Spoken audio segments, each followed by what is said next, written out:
in this live episode across the internet. I think we're only on YouTube actually tonight, but no, we're across the internet. Kev shakes his head no. Kev, we can actually see you this time. The people can see you. That's true. Oh, I'm used to doing this regular podcast. I think we're also linked to Periscope. Oh, it's linked to Periscope as well. All right, so welcome Periscopers and YouTubers and anybody else who's watching us out there. This is our live mock draft just a couple days before the biggest fantasy draft weekend of the year. And just, 8 days until the NFL regular season begins? So, let's get going. I'm the 101 on the clock, guys. By the way, I'm Anthony Pinzone, in case you don't know that already. You can see Cody Kutzer and Kevin Steele as well. You can also see our names on our pictures, unless you're listening to the podcast, and then you can't. But you'll get used to it. Don't worry about it. So, I'm at the 101, guys. I'm going to go ahead and pick so we can get it started. And I'm going to go with, I know we've had a conversation in the past few weeks about, is it Barkley, is it Kamara, is it McCaffrey? Quite frankly, I don't care. I'll take any one of the three. I'm going to go with Barkley in this mock draft. I'm not scared that the team isn't that good, or at least it looks like it's not going to be that good. I think Saquon Barkley is just an unbelievable talent, so I'm okay with going with him at the 101. I do want to remind people, if you haven't subscribed to us on whatever you're watching this on, please do. Hit the subscribe button, hit the like button. What do you do on Periscope? Is there like, I don't know, whatever you do on Periscope to like stuff, do that. Because we really appreciate it. It helps the channel grow. You may have noticed, if you're already following us, that this week and last week we've put out quite a few videos, just kind of chop ups of the podcast, but they've been doing fairly well. So it looks like people are enjoying the cut up podcast snippets, Kev. So good to see that people are enjoying our content in more than one way. Yeah, trying to grow the brands, as they say. And, now we're using shout out to StreamYard. We found this and wanted to check it out. And so far, I think we've been thoroughly impressed with everything with it. So, we're going to run some mocks and, big draft weekend this weekend. And time to win that money. It's where it starts. This really is the best time of year. College ball is starting up. Everybody's drafting. The NFL's coming up. Doesn't get better than this. Yeah, Cody's going to have to be like my personal scout for the quarterbacks this season, because I just can't get through college football, man. I just can't do it. I try and I try and I try. I can't watch it. I don't know why. That is the one position I would tell you to not trust me on. So damn it, Cody. Actually, so I saw Alabama's playing Duke this weekend. I'm like, what is that going to tell me about Tua? That I can't watch that game and be like, oh, Tua's amazing. He just beat up on Duke. It's not going to happen. Who cares? It's Duke. He should beat up on Duke. Yeah, I mean, just the quarterback position in general. There's just so much going on there that I haven't really dove in on, as far as mechanics and where they're going with their reads and everything and their progressions through a play. So that is the one position that I just leave up to their landing spot and situation. You know what I mean? Yeah. I like to look for poise. And I know in college it's probably hard to look for poise, depending on their situation. If they're running like a pistol, I mean, there is no poise. They're constantly running around. They don't have to sit there in the pocket or take the ball from under center or anything like that. So you're right. It's a hard position to kind of look at from a pulled back view and get a general feel for it. Well, look at Kyler Murray this year. I mean, he is such there's half of us, I'm in the half that doesn't think he's any good, right? But then there's another half that thinks he's going to be fantastic. I have hardly heard anybody in the middle who's like, oh yeah, well maybe he'll be good or maybe he'll be bad.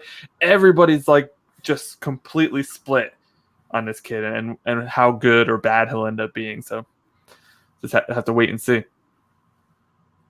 And Kev's on the clock. Yeah, first thing I want to point out, Ezekiel Elliott still went with the 5th pick. So our own Justin Mandero, not scared of the holdout. It looks like they're playing a monster game of chicken, though. Jerry Jones said today that it is a marathon, not a sprint, and he wants Elliott for the playoffs. Well, maybe he won't be here for the fantasy playoffs if that's the case, because the playoffs is after our season finishes. But I do think he has to come back by a certain time. Is that correct? I've heard so many different stories out there, because the Gordon and Elliott situations are so different. Like Elliott only had a year left on his deal, and Gordon has 2, or is it vice versa? But like whatever their situations are, like they have completely different circumstances based on that. Zeke has 2 years. Yeah, correct. But they both have to show up by week 8 to get credit for this year. It's not like the Lev Bell situation where he can just. Okay, so that's what they were saying. That's what they were saying, Cody. So I thought the same thing. Apparently, Zeke does not have to show up by week 8.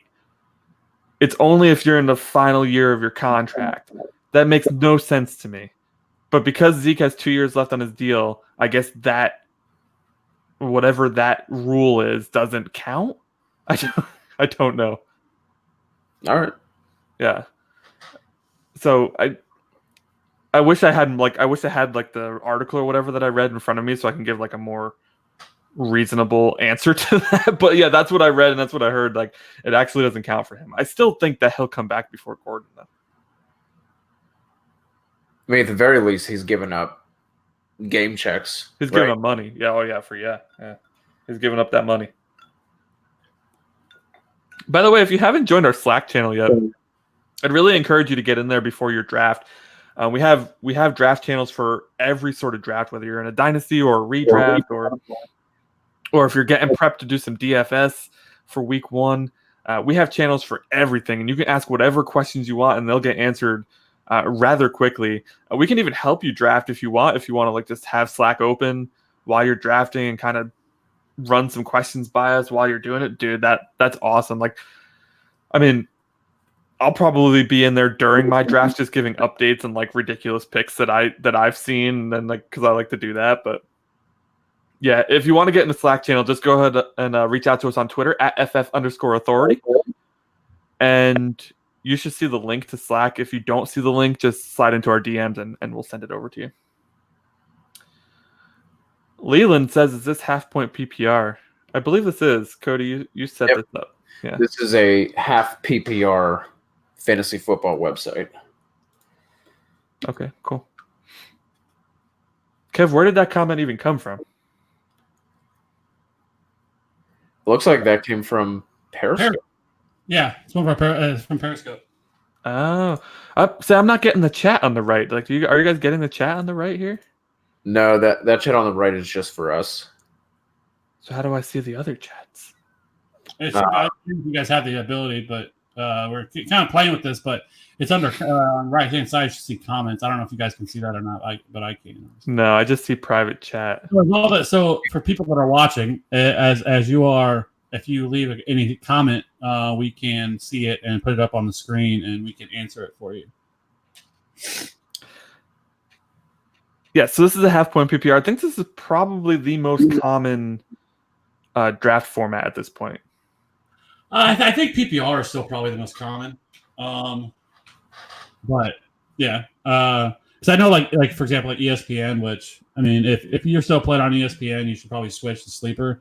ESPN is like the old man stuff. That's still 5 years ago. But I just enjoy I don't know people that play in standard, but ESPN is just a lot dated compared to what Sleeper is doing. So, but I know ESPN standard is PPR now. Has anybody tried out? So I know NFL.com completely redid their fantasy football app, but I don't have any leagues on it. I might do one just to try it out. Has anybody tried it out? Not since they've redone it. No. Yeah, I'm really curious because they have so many resources. Like, I'm just curious to see what kind of product they put out there. So we got through the first round, guys. Any surprises so far? I mean, it looks there's no standard first round this year. I would say this is 12 teams, but James Conner went before Lev Bell. Nick Chubb slides into the first round as well. Only 3 receivers taken: Hopkins, Adams, and Julio Jones. I mean, there's one that sticks out to me. Kai Mishner taking Gurley at 107. I feel like that's just a little earlier than where he has been going. I think he's been going more toward the 1-2 turn. I mean, is this just a case of him getting his guy?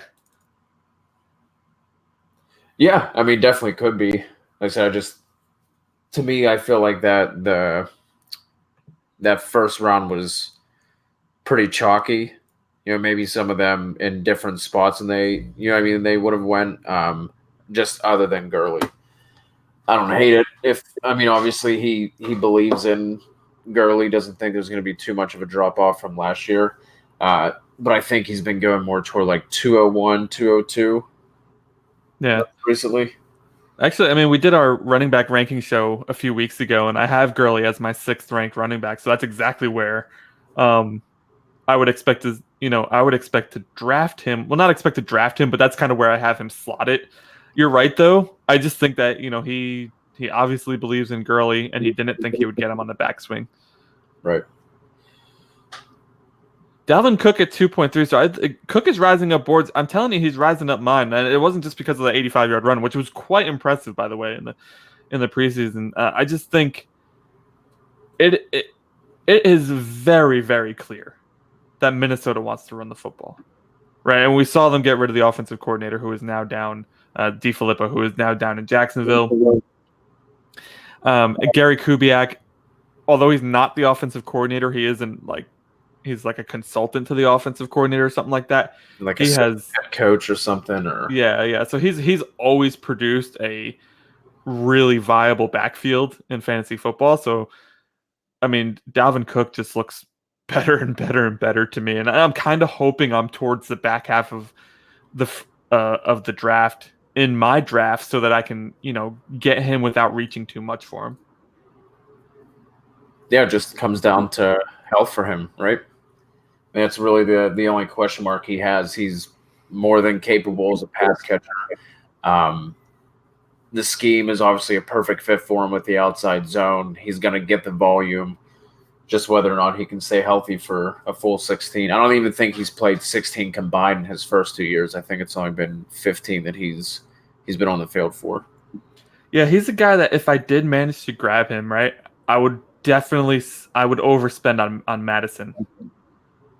How early would you take him to handcuff that, though? Let me see what Madison's ADP is right here, because I'd probably take him a full 2 rounds sooner. It's 128. What round is that? These dang 12-team leagues, it's not as easy to do the math in your head. So 128 divided by 12, that's a 10th round. I could see taking him in the 8th. Whew. I think the 8th is where you start to see the handcuffs going anyways. I'm sure you're going to see Pollard go there. You're going to see Henderson go before there. Yeah, Pollard's 106, so Pollard's even earlier. But I just think Madison is he's a clear cut. Like if Cook goes down, it's not an RBBC, right? Madison just slides in. He takes over that spot. Yeah, I liked him coming out of college. I definitely think he has the capability to do that.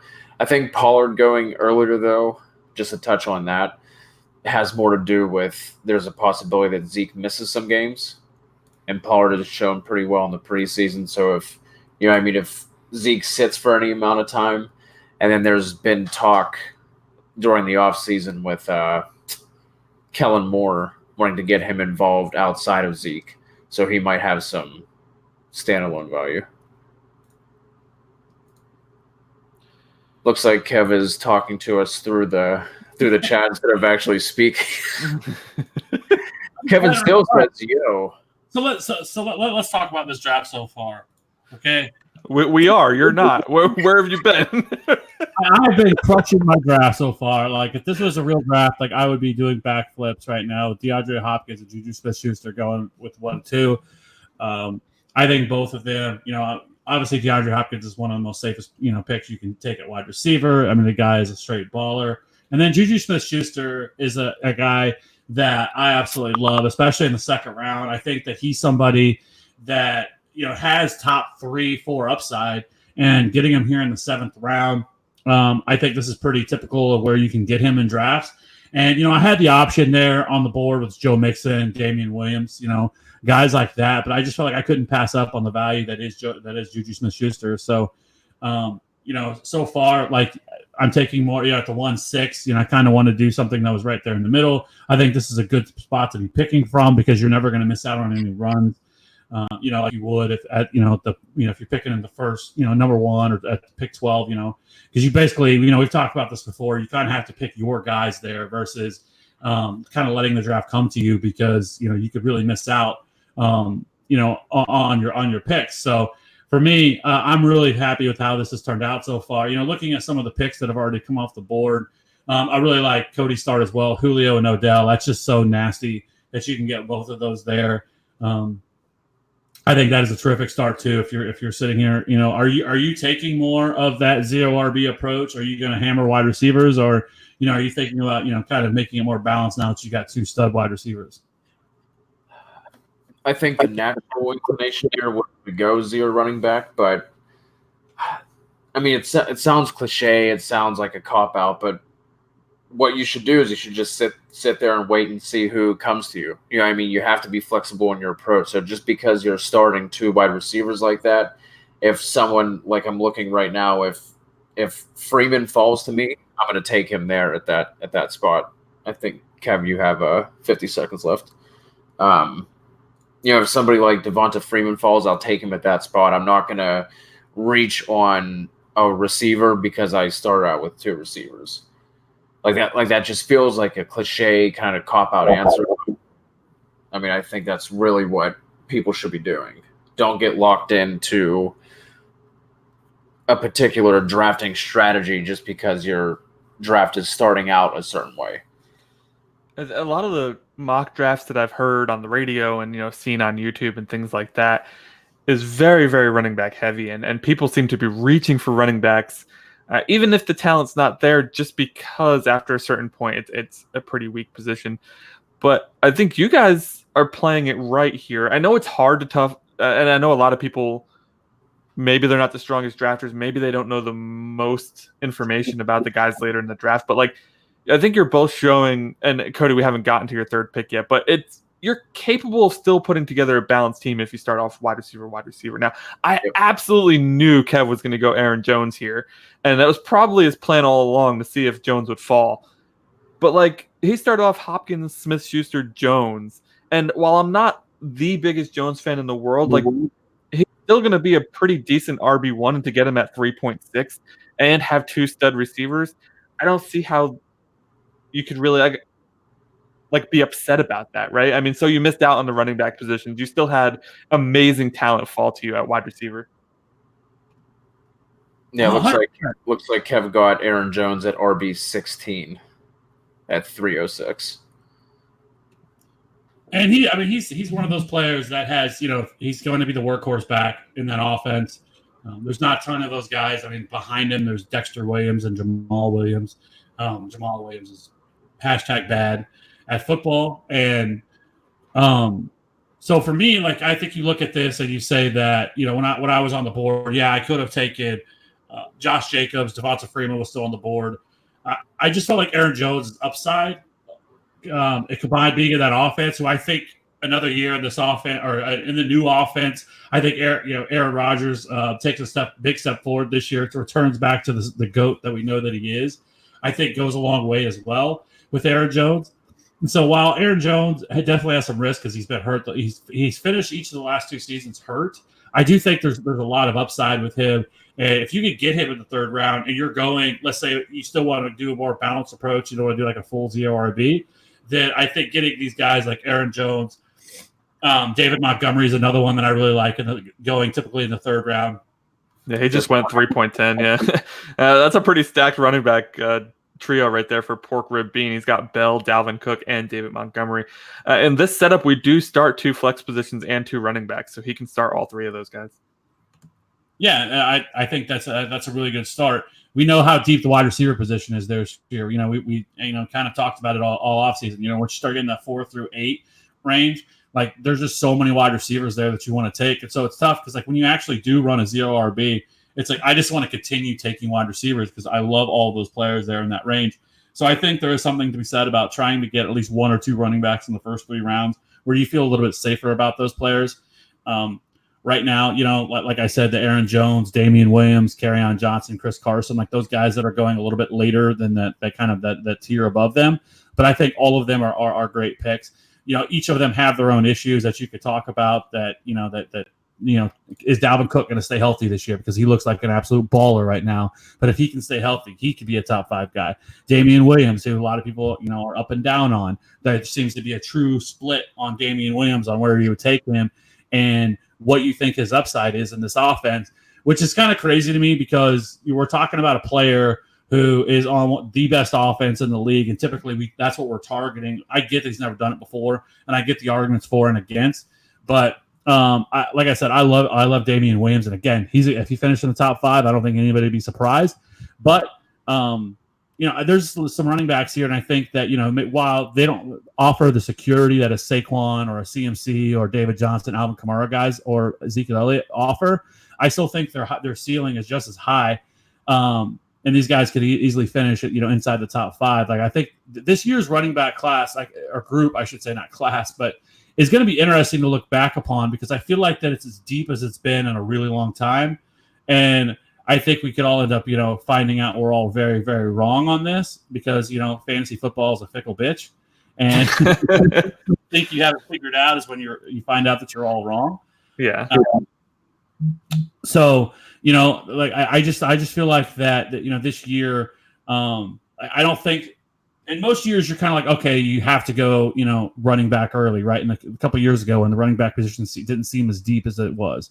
Now I feel like that it's so deep that I think you can kind of go any way you want to go and be okay. So Cody kept on with the zero RB approach. We're going to get to that in a second. I do want to get to a question that was asked actually in the mock drafts chat. Let's go Terps. He's actually mocked with us quite a bit. He says, what do you guys think about Antonio Brown, specifically over people like Keenan Allen and Amari Cooper? We did talk about this on last week's show a little bit. I still like Brown a lot. I like him better than Allen. And Cooper's injury really, like we mentioned this last week too, it frightens me to the point where I don't think I'm drafting him anymore, which really sucks because I was really high on Amari Cooper this year. But it's, that plantar fascia thing it could not go away the entire season. Then you miss out on, drafting a guy like, Antonio Brown has his antics, but if he plays a full 16 and puts up 1,510, is anybody remembering that? Probably not. So I'm still on board the Antonio Brown train. I don't know what you guys feel about that.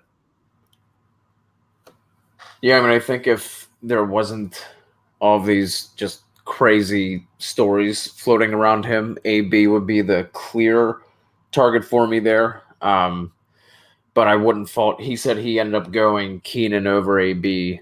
And I don't fault him at all for that if you want to go a little bit safer. But AB, the upside is clearly on his side there. And that to me is something that is like another way you can look to balance your roster outside of just positional balance. Also look at your floor and ceiling, your upside and your risk whenever you're drafting too. That's something that I always like to try and balance whenever I'm drafting. Yeah, I tend to try to play it safer in the first few rounds. I want to get some safe studs in there. And I think just looking at your guys' rosters, it seems like you kind of like to as well. Kev has Hopkins, Juju, who are both locks. Aaron Jones is a little risky, but he's on a good offense. So, he's probably safer than Devonta Freeman and Josh Jacobs, who went right after him.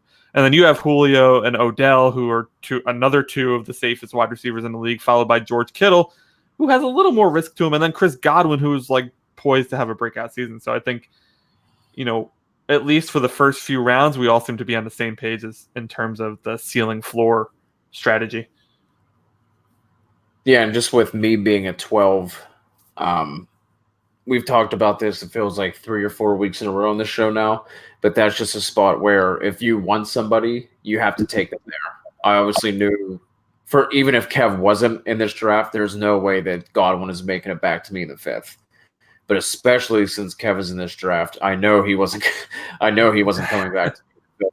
And then with the Kittle pick, to me, that's just getting that positional advantage. And again, I knew Kittle would be gone, Ertz would be gone. And honestly, if I'm not getting one of those top 3, there are some of those middle tight ends I like, but I'm probably just punting until late at that point. By the way, you're dead to me. You are dead to me.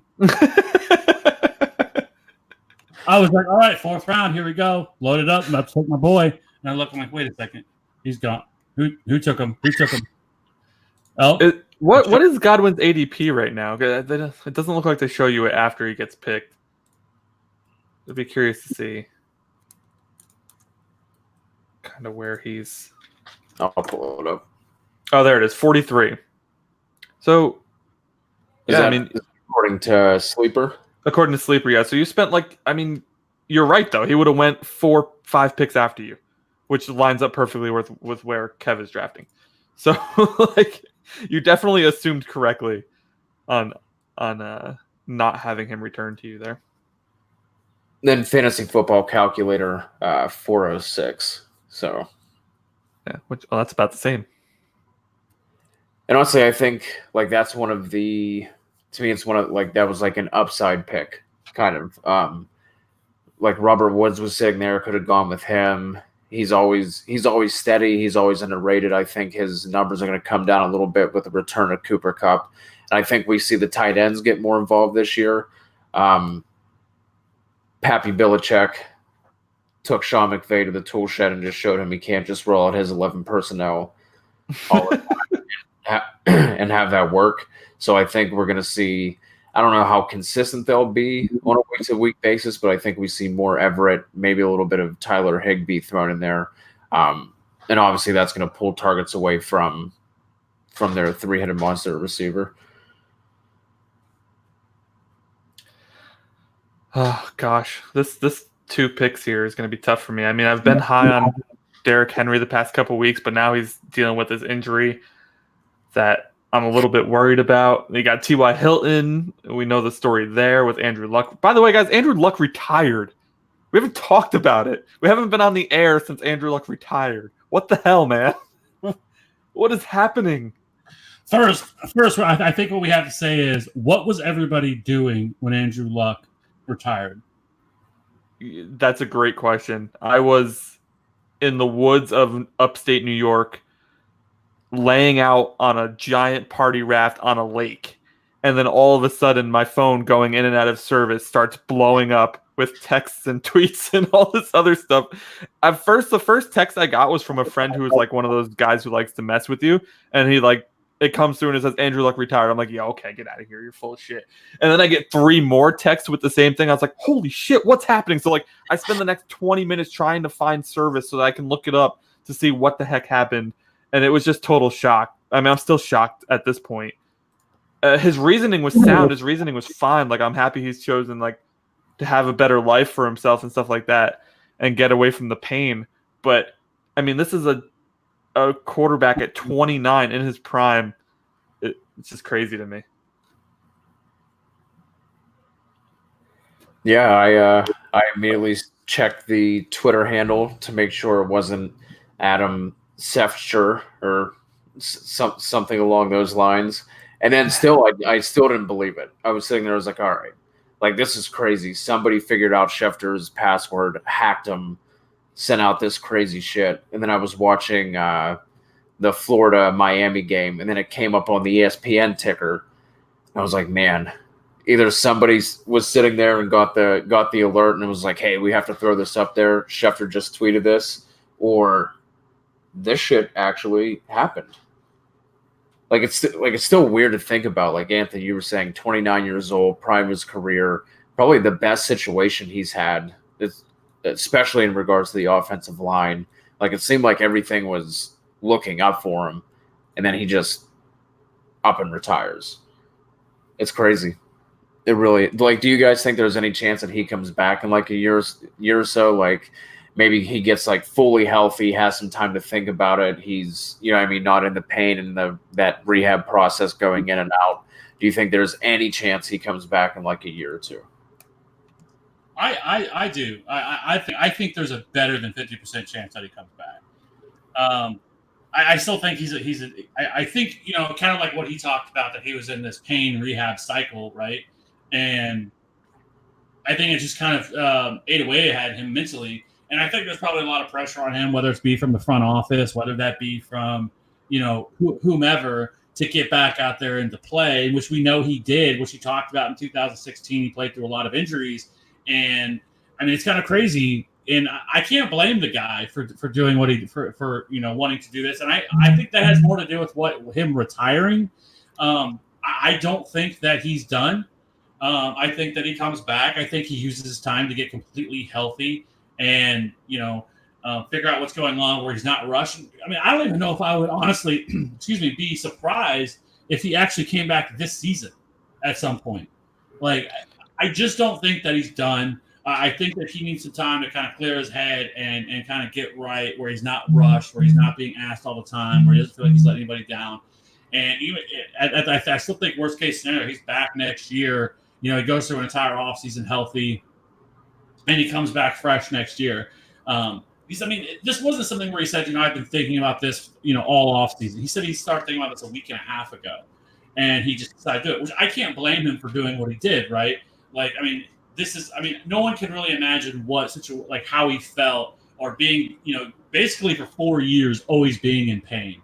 And the painkillers I'm sure he had to take and everything else.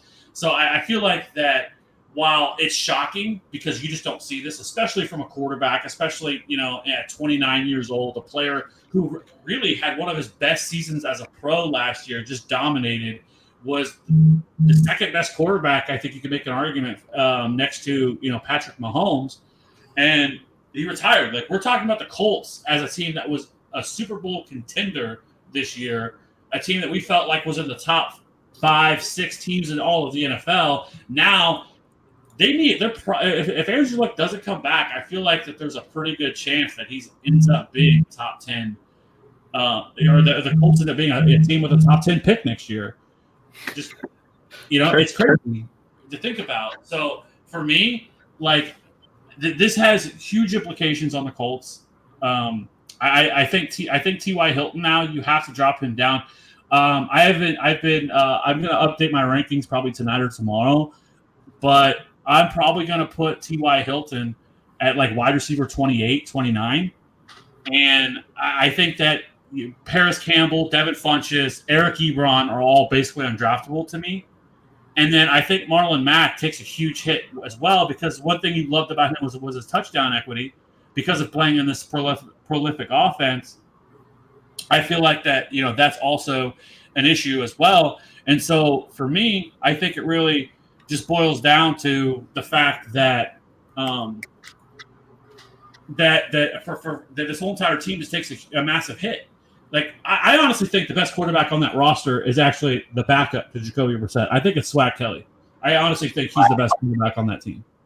I think Brissett's going to be fine. I mean, he came into such a terrible situation last time. He was traded, thrown immediately onto the field. Had so many injuries on the team. I don't know. I don't think Brissett's like a world beater or anything like that, but I think he'll be much better than some people are giving him credit for. I got T.Y. Hilton here as the 22nd wide receiver off the board. I feel okay about that. He's my wide receiver too. I don't feel great about that, but I'm, I don't know. I don't feel like he dropped down as much for me. 28 seems a little far. And we've seen backups get the ball to an elite receiver in the past. It's just kind of throw it near them and hope they make a play. So 2017, whenever he had Brissett for 15 of the 16 games, he finished as wide receiver 26 in half PPR scoring. Almost had 1,000 yards. He had 966 and 4 scores. So I put out whenever all this happened, I just said if I was a contender in a dynasty league, that I would be going and sniffing around the T.Y. Hilton owner, see if I could get some sort of discount like right after Andrew Luck had announced his retirement. So he had the one game with Scott Tolzien outside of the 15 with Brissett. So the 15 with Brissett, T.Y. accounted for 29% of Jacoby's yards, 21.7% of the targets, almost 20% of the completions, and 30% of the touchdowns. Now, Jacoby only threw 13, so that's why that touchdown share is so high. But I think with Frank Reich that offensive line, it's like Anthony was saying, it's a different situation. I think you have to drop TY a little bit, but I'm not as worried. Like, I think he can still be fine, but I think before I was drafting him around like wide receiver 12 or 14. I'm still going to drop him whenever I update my rankings, but I'm not awfully worried about his situation. I could tell you I was very Colts heavy in my best ball leagues, and that's come back to bite me a little bit. I was also very heavy on Jerick McKinnon, who it looks like may not even play this season now. John Lynch was saying today that there has been another setback. This is his second setback from the torn ACL.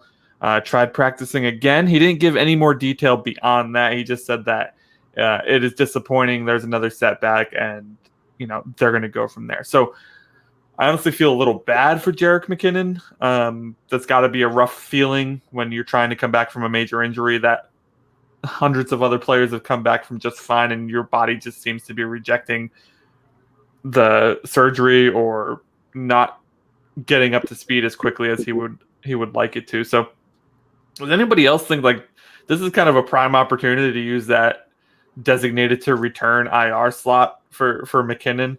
I mean, just let the guy get healthy, let him rest, let him rehab for 8 weeks more, and then see where he's at. They have Breda and Coleman, who seem to be doing just fine. I mean, I don't think it was a case of them rushing him back. Like, I don't think it had anything to do with what the 49ers were doing. Like, he was progressing well through everything, and then just, just suffered a setback. Like, I don't was he cleared, like, for contact and everything? I think he was. Yeah. I apologize. So basically what they did was they activated him. So the problem is they can't put him back on the PUP because he was on the PUP. They activated him from the PUP, the PUP. And so because they did that, you cannot put a player back on that. So so basically that's what ended up hurting him in the end, is that because now they can't. So now the only option is they either have to carry him or he has to be put on IR.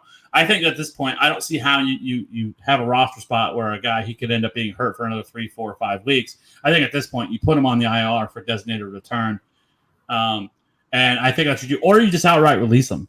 Because if I remember correctly, his contract isn't something that's going to kill him or kill the team. And so, I mean, you have Breida, you have Tevin Coleman. I think Jeff Wilson, is another guy that they have that could, be that third running back, and there's going to be some other guys out there if something were to happen. So I think that could be on the table as well for him. Because right now, I mean, Matt Breida has looked like a stud in preseason, and he's like one of my favorite late round running backs. And you know what? I honestly think that there is a chance here that Tevin Coleman ends up playing the Tevin Coleman role in Kyle Shanahan's offense, and Matt Breida ends up being the Devonta Freeman of this offense. And like right now, Matt Breida is going at a pretty tasty, ADP. I think last I looked, he was going like the 8th, 9th round. And, it was a month ago, not even, he was going like 12th round, 13th round. So he's really risen up draft boards, but he's still somebody that I would be targeting like zero RB. Like we're starting to get like more of a clearer picture on what to do. Like if you're wanting to run zero RB now, like we talked about like a month ago, and I was like, right now we don't have all the answers to the test. And now here we are, heading into the biggest draft season of the year, for season long leagues, and I think we're starting to get a much clearer picture. So if you wanted to run a zero RB, I feel like that we're getting these guys now. I feel like that I would feel comfortable with if I ran 4 or 5 wide receivers, 4 wide receivers, tight end, whatever in my draft. That I think now we're getting to the point with running backs that I feel I'm starting to become more and more confident with some of these guys like a Matt Breida, Royce Freeman. A lot of these guys are Miles Sanders, who, if you can get him in the 6th round, love that as well. I think all these guys are very viable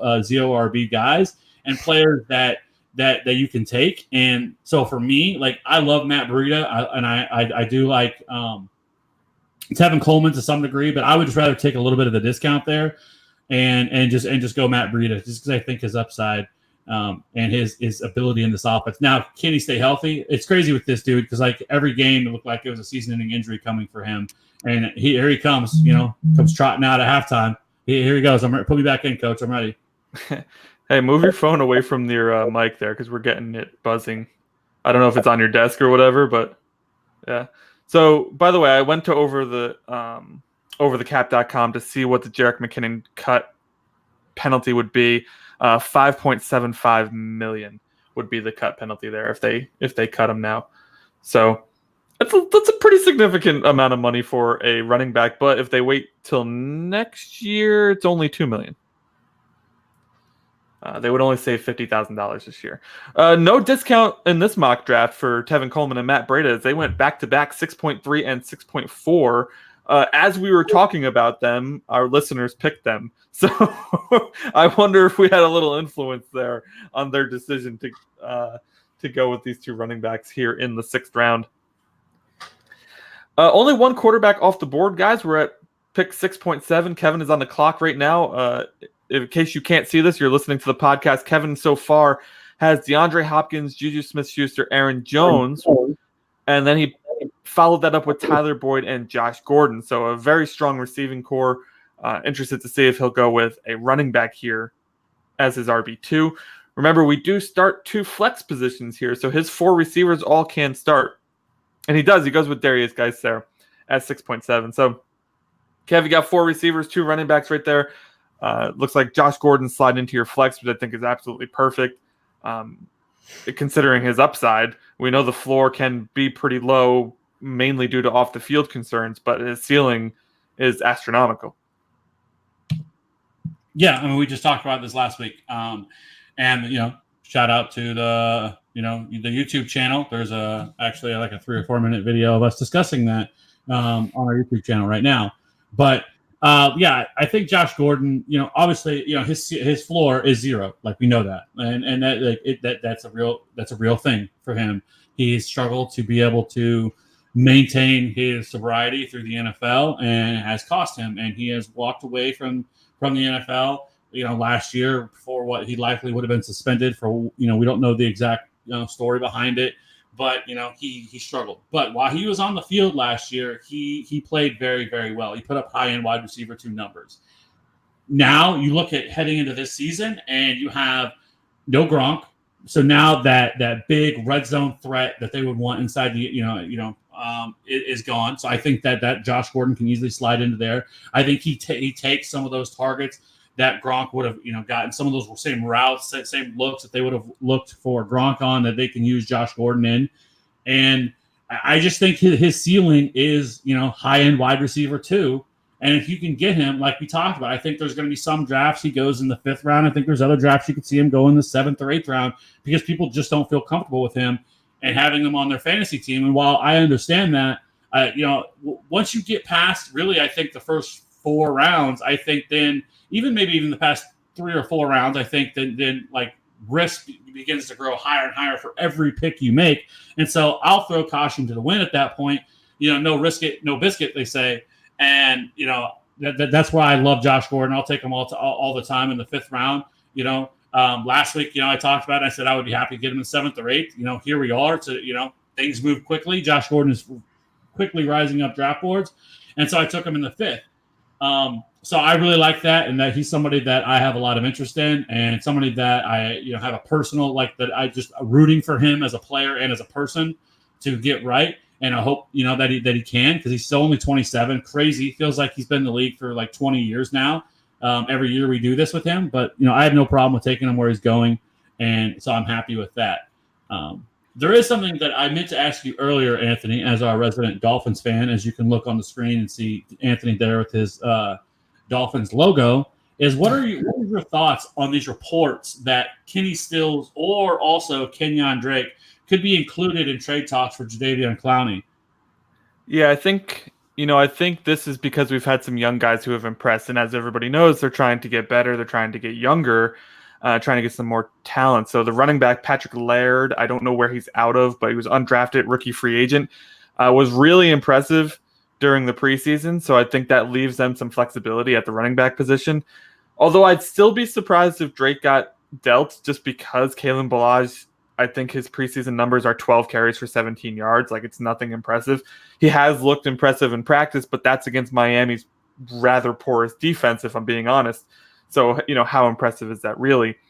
I know he did do really well in the scrimmages against Tampa as well, but I'm not somebody who's sold on Kalen Balaj. This is a guy who hasn't really shown those huge flashes before. He didn't have a great college career, and he wasn't highly drafted in the NFL. So I think he has potential, but I don't think he's nearly as good of a runner as Drake. So I'd prefer to see Drake maintain that role. Kenny Stills, I think it's a mix of things. I think it's a mix of salary. I think it's a mix of reduced production over the past couple of years. There was a conflict with the owner that we all had to hear about for a week, which nobody probably cared about. I know I didn't. And I know that, I had some back and forth with my boy Nate. Timeout. Sorry. Go ahead. Oh, sorry. So I had some conversation with my boy Nate over at Clock Dodgers. He wasn't very happy with the approach that Brian Flores took with Kenny Stills, whereas I actually was fine with it. And I think that one of the things that Flores brings over from the Patriots is that he's going to challenge players' mental toughness. And I think this was a really easy way for Brian Flores to challenge Kenny Stills' mental toughness. He had some sort of spat with Jay-Z. So Flores came out and played 8 straight Jay-Z songs to start the practice, something like that. It's a little petty, sure, but you need guys who are not going to get shaken easily, right? So I think he just wants to see what he has in Stills. I would not be shocked to see Stills traded. I would be surprised to see Drake, though. With Drake on his last year of his contract, though, I mean, he is on his last year, right? I'm not sure on that. I'd have to look it up, but I'm on the clock, so let me pick, man. You look it up. Kev, we had a question in the sleeper chat just about Darius Geis in general. You took him at, what was that, 6'8", I think that pick was 6'7". What are your overall thoughts on Geis? Was that an easy pick for you there? Was there somebody else you were debating? How do you see Geis and his season playing out this year? Well, I mean, at the time, I felt like I needed a running back. I had taken, 4 wide receivers to only 1 running back to that point. And, looking at some of the players that were gone, there was a run at running back once I got on the board. Then after I picked Josh Gordon, Miles Sanders, who looking back, I could have easily taken Miles Sanders there instead of Josh Gordon, but I went Josh Gordon. And then Derrick Henry, Kenyon Drake, and then Melvin Gordon went, which is just insane, right? To see Melvin Gordon going 6'1". Like, if he ends up actually playing week 1, he's going to end up being like the biggest steal of all drafts, right? Like going off the board at 6'1", people getting him in the 5th and 6th round. Cody better hope so, because he's his RB1. Round, like all the risk is already baked into it. So even if he doesn't play for however long, because he has to come back by week 8 or 9 for the season to count against them, so he's definitely going to be playing back. But so for me, whenever the clock came and Darius Geis was on the board, I felt really comfortable with taking him. I think he's definitely the best running back in Washington, which isn't saying much. We're talking about like a 42-year-old Adrian Peterson and always hurt Chris Thompson. Like Darius Geis, who is also coming off his own injury himself, I mean, has actually looked very impressive. He looked really good in their last preseason game, albeit preseason. But I just think that his ceiling is very high. I think the talent is definitely there. There's definitely concerns with their offensive line, especially with Trent Williams and what's going on with him. He sounds like he ain't coming back. They're going to end up having to trade him, even though they keep saying up and down that they have no interest in trading him. But at this point, I mean, I think you kind of cut your losses. It sounds like the Redskins, acted like the Redskins, who are one of the worst run franchises in all of football, who, I mean, really ever since Dan Snyder has been the owner, he has just been a train wreck of an owner there and just mismanages players all the time. So, but, overall, with Darius Geis, it is risky because that offense I don't think is going to be very good. But I just think that Darius Geis, I think that he has the potential to, really, especially as the season goes on. And if he can, hold up, I think in the 6th round, he's somebody that can easily get, 15 to 18 touches per game, utilizes a pass catcher as well. And getting him in the 6th round, I really love that. And I have no problem taking him there. I kind of thought that once he kind of came back, got reactivated off the PUP list, that I felt like that maybe he would be somebody that would rise up more than what he has. He really hasn't. And I really like getting him there at the 6th round. I think that's a pretty solid value, for what his upside could be. Because I think he could end up being at least a high-end RB2. Isn't it crazy that just 2 weeks ago when we did the running back rankings, we were talking about him and like he wasn't even on our boards because he hadn't been cleared to run or practice or anything yet. And like here we are 2 weeks later, probably less than 2 weeks later at this time, and he looks poised to take over the starting job. He look, and he's going in the 6th round. And I really like Darius Geis just because I feel like he was kind of one of those. Every year we see it, somebody gets lost in the shuffle, right? They get hurt their rookie year, or they get hurt the year before, and then everybody just kind of forgets about them. And I feel like that's Darius Geis. He came as a highly touted running back out of college. Everybody was all aboard him last offseason, then he gets hurt, and everybody forgets about him. Adrian Peterson also had a great year, so that helps you forget a little bit. But I really like the pick there at 6.7. What is he? Your running back 3? Running back 2? 2. Yeah, your RB2, so I don't mind that at all. I took Melvin Gordon at 601, and I still might be going 0 RB, depending on how that plays out. But I should probably explain something to you. So there's 2 running back spots, right? And then what you have to put there are running backs who are going to play and are going to get the football. I thought that was just a suggestion. I didn't think. Well, in the listeners league, it actually is, but in this mock draft, it's not. By the way, the listeners league is full, and in case you didn't know and you're kind of confused by the joke, I decided to make the listeners league very different this year. It's a 20-team league. We start 7 players, but I very much made it so that the teams could build the team their way. There is 1 super flex position, which is you can play a quarterback, wide receiver, running back, or a tight end, and then there's 6 regular flex positions where you can start a wide receiver, a running back, or a tight end. There are no regular standard positions. So it's very much a have it your way style fantasy league. I'm excited to get into it. It's 20 teams, so it's going to be challenging no matter what. But I thought giving that much flexibility would make it so that like we may still get some really high scoring affairs, and it may keep it very interesting. So I'm pretty pumped. That draft is on Sunday. And maybe we live stream that draft too, guys. Who knows? If anybody's curious of what the heck a 20-team league looks like, we are hosting it here on Sleeper on the Sleeper app. So, Kev taking Darwin Thompson at 706. Fire. Seems a bit rich, man. It's a little rich. Explain. Yeah, I was between him and Latavius Murray, and I was looking at it, and I was like, you know what? It's a mock. Fuck it. Throw caution to the wind. Darwin. And it's crazy. Again, another player that has like flown up boards right now because we're talking like a couple, 2-3 weeks ago, he was a 12th, 13th, 14th round pick. Now he's a guy that's going, 8th, 9th round? Let's go Terps was not very happy about you taking Darwin so early. Wow. Yeah. On Fantasy Football Calculator, Darwin is up to 709. Maybe it's not that hot. Wow. No, he and so for him, like I think you look at it and you say that okay, so here are the things to look at. Like right now, like honestly, I'm sorry to tell you this, Anthony. I'm happy you're sitting down, but Carlos Hyde is done. Like he is done in Kansas City. Like that, those days are done. That's okay. He'll end up in Houston. He'll have a breakout year. It'll be fine. I'm fine. Everything's fine. Nothing's burning, I swear. He's washed. I think he's washed, and I think washed. He's washed out. That's it. Yeah, I mean, now his 15 in a year and a half. I mean, he's trying to be like Josh McCown over here. It's certainly not looking good for Carlos Hyde at this point. I mean, he'll still he'll probably play another 6 years because he'll just like back up somebody and he'll like live off of his name. But yeah, it certainly doesn't look good for his fantasy production. Yeah, and so I mean, you see, I don't know about 6 years, but that's rich. But well, Adrian Peterson's still in the league. He's a lot better. I'm kidding. I'm not comparing AP to Carlos Hyde. I was just kidding. Just get out of here. I actually have a button. I can mute Anthony. So anyway, but with Darwin Thompson,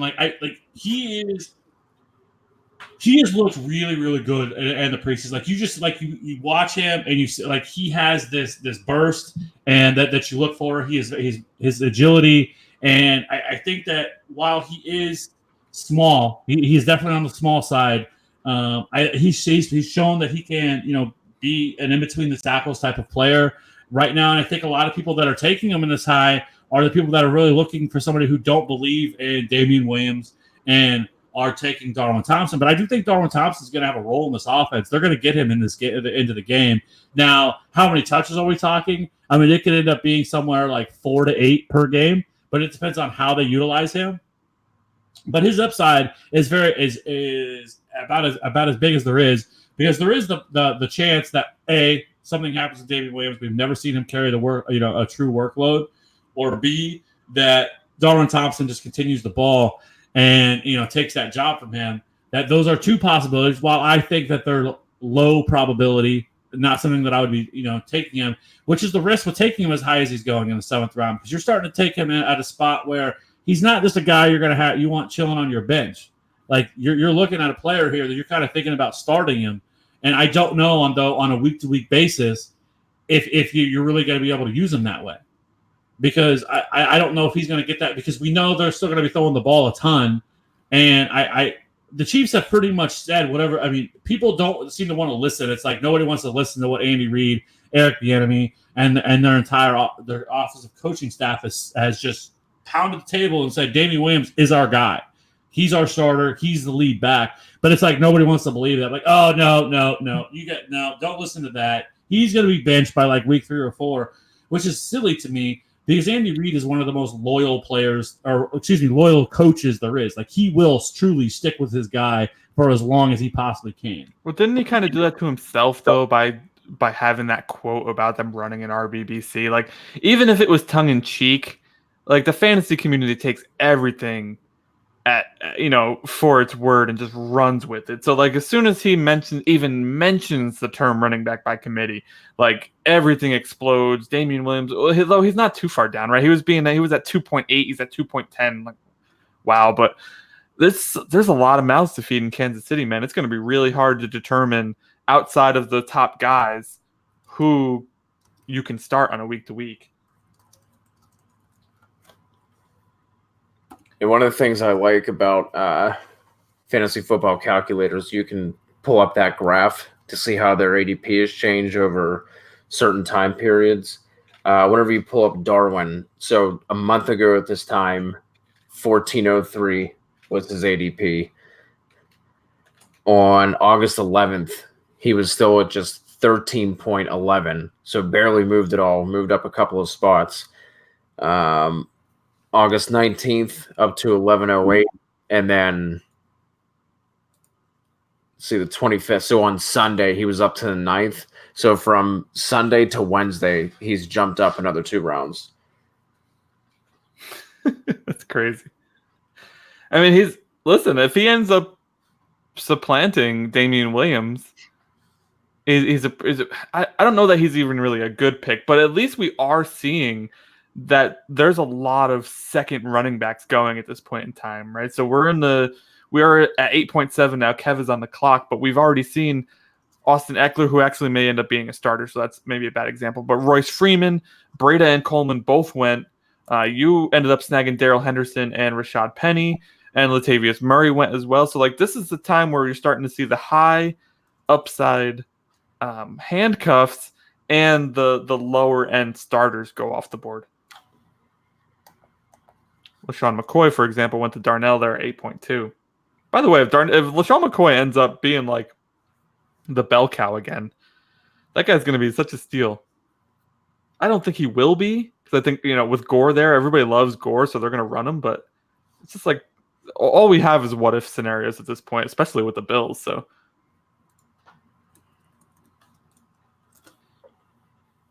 Yeah, that's a weird one. That's a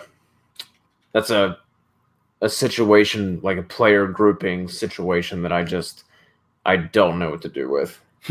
I don't think anybody does. I really don't. Oh, so it looks like Yeldon may be the odd man out, right? He'll end up somewhere. Maybe he's the one. No, he probably won't end up in Houston because Duke and him are kind of similar players. But I mean, so they're going to have Singletary, Gore, and McCoy. At the very least, maybe they keep that rugby kid. I mean, they could try stashing him on the practice squad, but who knows if that'll work out. I mean, they have Singletary, the rookie they drafted in the 3rd round. I really like him. Right. I think I mentioned him. No, did I not say him?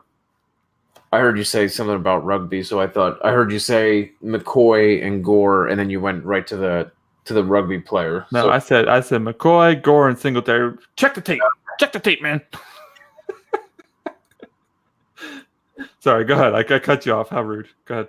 no. I mean, that was rude of me not listening to a single word you said. So, Well, that's not unusual. So, but no, I do like Singletary, but I mean, he's now buried. So, I mean, I don't want to see anybody get cut, but I just want to see Singletary get his shot. He was one of my favorite running backs coming into the draft this year. yeah, I heard so many good things about him during the NFL draft. Now, I don't know much about him, but it seemed like a good landing spot at the time because we all assumed that LaShawn McCoy would probably get traded, and all they had Ivory, I think, still at the time, and Gore, and I don't even know if they even had Yeldon by the time the draft came around. I can't remember the timeline exactly, but it did seem like a good landing spot because it seemed like it was a position where he was with a bunch of old guys and he could take over. But he got 1 carry with the first team this last preseason game, preseason week 3. He did rush for a touchdown, 1 carry, 9 yards, and a touchdown. So at least he did something good with it. It's just a hard backfield to decipher. What do you guys think of Marvin Jones? I was listening to SiriusXM Fantasy today, and they were going over his numbers, and he was actually on pace to have a better season than Galladay. But I've always felt like Marvin Jones has never really been a well-respected receiver in fantasy circles. He's certainly not somebody that I've ever really targeted. It hasn't mattered how good of a season he's put up. It's just, I don't know, something about him I don't feel comfortable with. I wonder what you guys think of Marvin. I agree with what you're saying there about him. I think his problem this year is that Matt Patricia is just a donkey, and wow, he's a terrible coach. He really is, and he has run this offense into the ground. Right now we don't even know. A lot of people want to love Kerryon Johnson, and it's tough because is Matt Patricia going to try to hold Kerryon Johnson back, kind of like we saw him last year, right? And save him, want to save him for the playoffs, which, I mean, you got to get there, bud, to that. And so, that's the problem is, because, years past, the Lions had one of the, top 10, passing offenses in the league, that you could count on. Like, Matt Stafford is a player we always talked about as just criminally underrated every year in fantasy because the dude would finish either a QB1 or borderline QB1 every year until Matt Patricia shows up and wants to turn the clocks back to the 90s and lean on an average defense and then and really cut the balls off of Matt Stafford. And so that's the problem with Marvin Jones. We should love Marvin Jones. It's just Kenny Galladay there, and then Marvin Jones is the number 2. There's not a deep wide receiver core. Their tight end is a guy they drafted this year in T.J. Hockenson, which I think a lot of people like long-term. Somebody that I have no really interest in this season because it's just hard to believe a rookie tight end really maximizing their opportunity. So for me, I think it's tough, right, with him. And I like the upside, but I just don't think you're ever going to be able to count on him on a week-to-week basis to where you think you could actually play him, barring an injury to Kenny Galladay, because I just don't think the volume is going to be there. Until they fire Matt Patricia, which could end up being week 7, week 8. It's definitely happening, 100%. I'm not even worried about that. Just going to be another failed Patriots head coach who has decided to venture out on his own, who's which, Bill Belichick, these guys need to be kicking Bill Belichick some money because he has gotten a lot of people paid, a lot of people jobs off of him. But like I said, Matt Patricia is just a terrible coach. And until he is gone, it's hard to buy into a lot of these, Detroit, pass catchers. How long has he been the coach now? Is this his 3rd year? 2nd season. It's only so. How do you think he's a bad coach after only 1 year? He had 1 year. Look at the terrible decisions. If you go back and look at the terrible decisions that he made, he was out there running LeGarrette Blount over Kerryon Johnson last year because he was trying to save him, right? And just the terrible decisions that he makes. There's been nothing that I've seen that shows that he's competent. he had to go out. We had to go out this offseason and add more running backs because the guy you got's not good enough. Who I think Kerryon Johnson has the potential to be in the elite tier if given the opportunity. But then they did everything they could to bring in as many running backs as they could this offseason. So I just don't think he's good. There's a reason why Vegas has him as the highest chance of coach being or of player being cut. Being fired this year. There's a reason for that. Well, I mean, Kerryon was a rookie last year, and he only stayed healthy for 10 games, so it's not completely his fault. We are very impatient with these coaches nowadays. I mean, we saw the guy in Arizona, which maybe he was rightfully fired. I don't know, but you got to figure, do you step into a new job and immediately know everything that you're doing and do it perfectly? These guys are given no time nowadays, and maybe Matt Patricia is a terrible coach. I don't know. I don't watch a lot of Lions games. They're not exactly on in New York on a regular basis, but I mean, don't they get some time to at least learn and to learn from their mistakes and make mistakes? I feel like if the NFL keeps up with this trend of not allowing coaches to make mistakes and learn on the fly and they're causing this problem by doing that. I mean, these guys are always looking over their shoulder. They're probably always thinking about, holy shit, I'm going to lose my job if I don't do this. So they're making decisions solely based on the fact that, I'm not going to be here next year anyways, or I'm not going to be here by the end of the year anyways. And I feel like that ends up ruining an organization more than anything. I mean, at least give a guy 3 years, unless he's completely incompetent and he showed no progression and he just hasn't improved at all.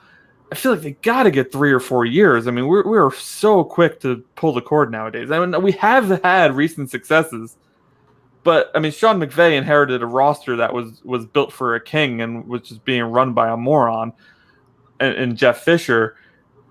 I mean, but who else? I mean, the other kid, Kyle Shanahan, hasn't done anything in San Francisco, and everybody's like, oh, injuries. Yeah, okay, everybody deals with injuries. But, I just feel like these coaches are what a time to be a coach. Good luck. Good luck to all you new coaches out there. I don't envy you. Well, I mean, look what Patricia did with the Lions offense. Like I said, the Lions offense has one of the best offensive lines in football, and their offense went from one of the best to one of the league's worst.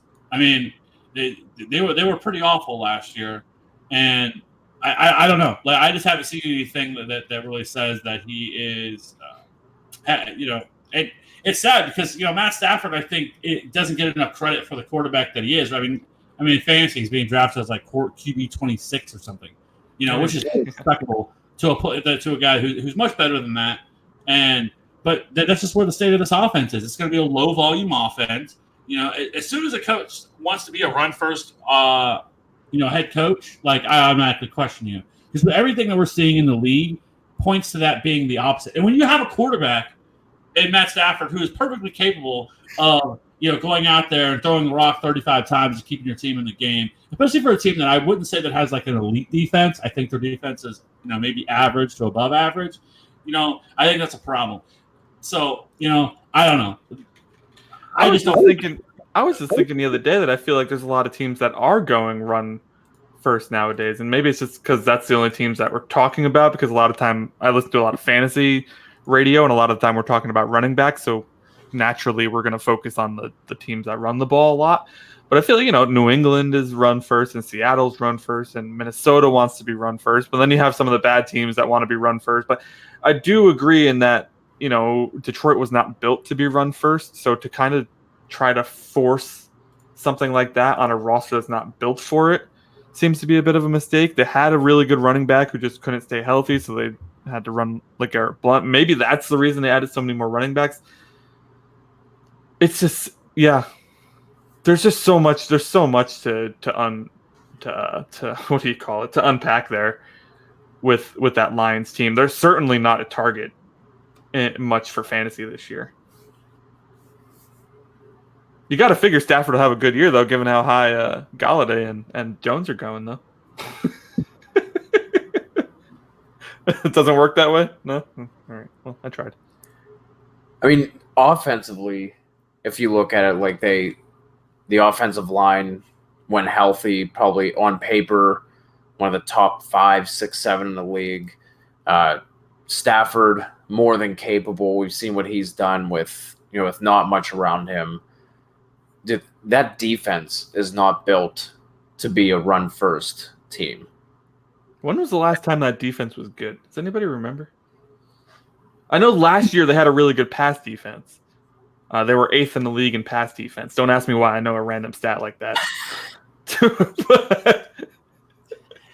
But when was the last time they were dominant, I should say? I don't know if they were ever dominant. Not any time that I can remember. Yeah. The thing that rubs me wrong about Patricia is the fact that he came in and thought he was going to be Bill Belichick. Like all the reports you heard coming out of camp last year, just cracking the whip and how hard he was practicing the guy. Like he came in thinking he was the hoodie. You know what I mean?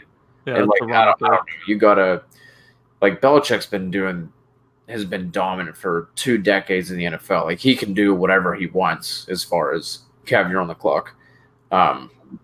As far as coaching techniques and strategies and whatever else you want to, like you can't come in as a first-year coach and try and be Bill Belichick. Like that was a thing that rubbed me the wrong way. So going back to the draft board here, just noticed something. There's a starting running back left on the board here. We're seeing a lot of backups go, a lot of high upside guys go, and stuff like that. I don't want to mention his name because I don't want to ruin somebody's if they're planning on having him fall. But what do you guys think of some of these secondary handcuffs and backups that have been taken so far?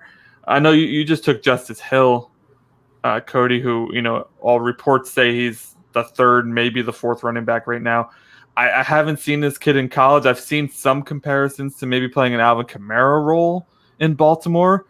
Tell me if that's like an outrageous comparison. I have no idea.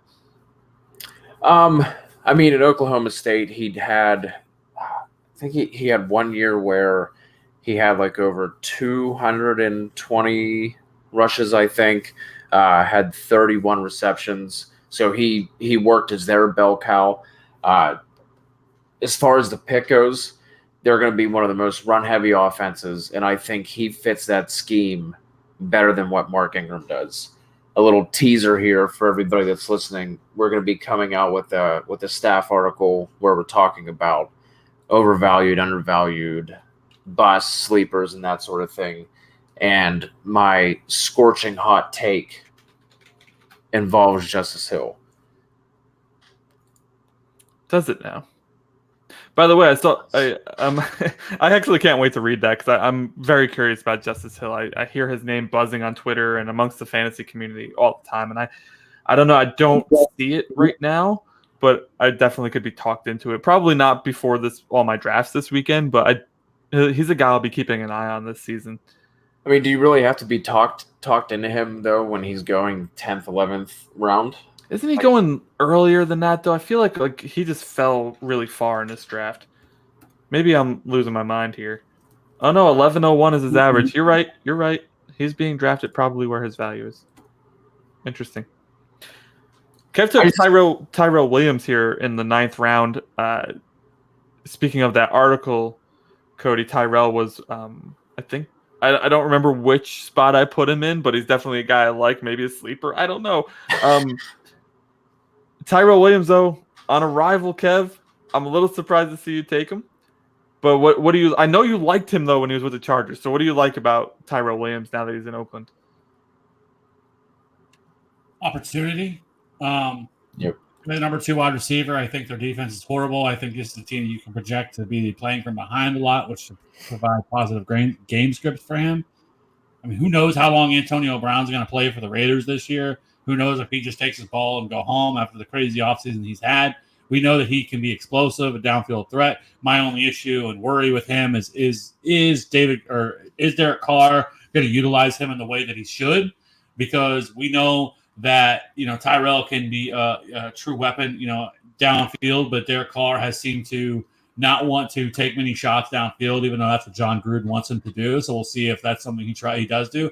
Because I think that there's a possibility that Derek Carr could end up being released sooner rather than later if he doesn't really get his shit together. Because he has really struggled since really, I think 2016, I think it was, whenever he had that, that borderline. Yeah, 2016. And then ever since then, it's just been all downhill for him, and he's really just been awful since then. So you could make a case that this is some of the best weapons he's had around him in a long time. With the taking Josh Jacobs in the first round, which I think is questionable, but regardless, and then bringing in Antonio Brown, bringing in Tyrell Williams, and then so like I think there's definite upside there for him, especially that I feel like he's probably somebody that's going to goes in like the 9th, 10th, 11th round. And I feel like that's pretty safe value for him. So like, I'm okay with taking him there. Like, I feel kind of weird because like normally these aren't the guys I'm taking. Like I'm trying like more of a balanced, a little bit approach than what my normal draft is. Cause like then I took Larry Fitzgerald, which that's somebody that I would never draft, but like I've talked about him quite a bit. We talked about him last week with Larry Fitzgerald, that he's somebody that I think that is being undervalued by a lot of people, that I still think that he has enough in the tank to, I think he still leads his team in targets. I think he could, I think he could easily, lead the team in red zone targets as well. And so just because I think as a rookie quarterback, they're going to be leaning heavily on Larry Fitzgerald. And I think he's terrific. I mean, a terrific value in the 8th round, especially in PPR formats where I think that he can, really outplay his ADP. So I went ahead and grabbed that starting running back, Peyton Barber at 10-12. I don't love Peyton Barber. I feel a little gross. I threw up a little bit in my mouth when I took him there, but I can't exactly deny the fact that he will be starting for Tampa Bay Buccaneers in week 1 at least. I actually don't know if I would play him on this team because I started off with Saquon Barkley. I got Chris Carson. I got Phillip Lindsay as my number 1 flex spot there. I also grabbed Tony Pollard, Jalen Samuels, who is my hot take for this year. Can't wait for you guys to see that article because it may blow your mind a little bit. And then Peyton Barber as my 6th running back, which I think is, just amazing value. I can't complain about that. Even if he only plays a couple of games or just fills in for a bye week or 2 for me, maybe he ends up getting cut if Ronald Jones wakes up somehow or Ogunbowale continues to impress. Maybe they pick up somebody. Maybe they trade. I've heard some rumors. People want to see LeSean McCoy go to Tampa. So who the heck knows what's going to happen? I feel like this is going to be a very, very active Saturday. Saturday by 4 o'clock, the teams have to be down to 53. I think this is going to be a very hectic and very fun to watch Saturday. Jump back up to the 3rd round, Anthony. You took Carson at 301. Is that actually where you value him, or is that a case of being at the end of a draft and knowing that he's not going to fall back to you at 412? I think it's a little of both. I do have him in my tier 2. I think just the pure amount of volume. If I took into account injuries, I'd have to drop him down a little bit, but we talked about this several times, pretty much ad nauseum on the show. Like, injuries are a hard thing to predict. So if you take that into account, everybody drops down your board for the most part. So I don't know. There's something. Chris Carson in that offense, they're running a ton. The guys who went behind him, I'd have none of them in the same tier as him. So I felt like for me, this was the last back in the tier 2 of running backs, at least in my rankings. So I was happy to grab him at 3.1.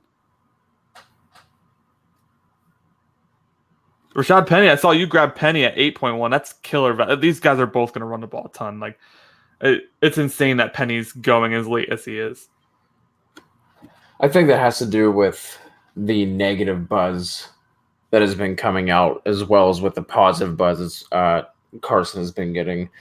But I mean, at that point, if I were to have been taking a more balanced approach, I'm not sure that I would have taken Penny there. But I mean, we all know that between Baltimore or Seattle, one of those teams is going to be the run heaviest team in the NFL. Carson's not going to handle 320 some odd carries, so Penny will get some of that work. But yeah, I mean, at 801, I'm not going to complain about getting him there. Yeah, I mean, 250 carries for Carson last year, so I would expect him to be around the same this year. only 85 for Penny last year, but you gotta figure we're gonna see a huge uptick. He got off to what we'll call a slow start last year. I thought I was going to be the last team without a quarterback, but it's not true. Let's Go Terp still doesn't have a quarterback either. You just went with Cam Newton here in round 11. Kev, you went with Winston in round 10. I think the 9, 10, 11 is where, is a really good spot to start grabbing quarterbacks, depending on who falls to you. This whole entire crew here, good job to them. We didn't see a second quarterback go until Matt Ryan went at the 7-10. The first quarterback went Patrick Mahomes at the 4-4. So we have a bunch of late quarterback drafters here. You guys, I know you guys agree with this. No worries there about Cam Newton, though, with his other recent injury, I think, which was an ankle, I want to say. I think he's already out of the walking boot, and they said he's good to go. No worries for week 1. So it doesn't sound like that's really going to be too big of an issue for him. So, no, I don't think there's really much to worry about. First when it happened, there was some concern, but I guess from what they're saying is that it's just a mild foot sprain and that there's no doubt he'll be ready to go for week 1. So I think that's a positive. We'll find out obviously very quickly because we want to see, some of his appeal is his ability to be able to run the football. And if that's taken away from him in any way, that is not, obviously not good for his fantasy upside. So I think he's fallen a little bit because of that injury. He was starting to rise back up boards because of the shoulder thing, and then once that went away, then the foot injury ended up happening. So now I feel like with him I think that he's going at a place where I think you can feel pretty comfortable about either way. I have a question for you, Kev. Who the hell is Cody starting at running back for week 1?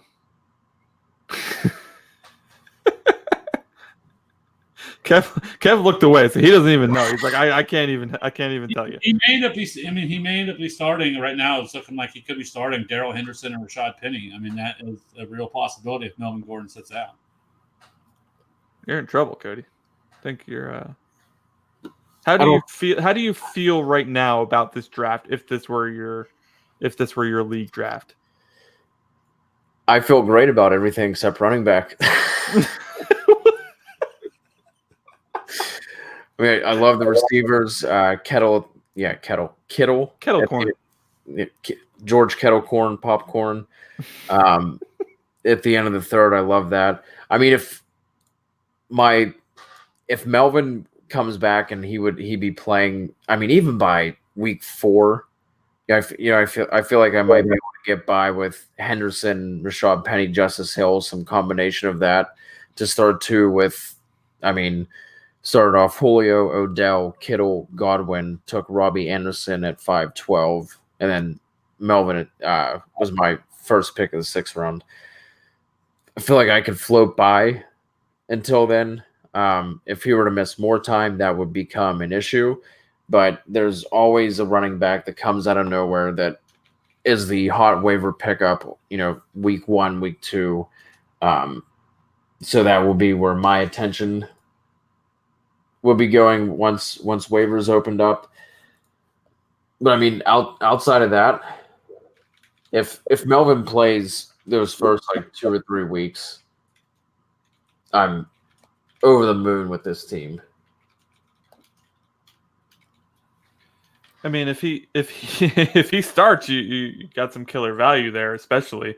You're still going to be struggling, I think, a little bit with RB2, but at least you have Penny, who is almost guaranteed to get some carries there.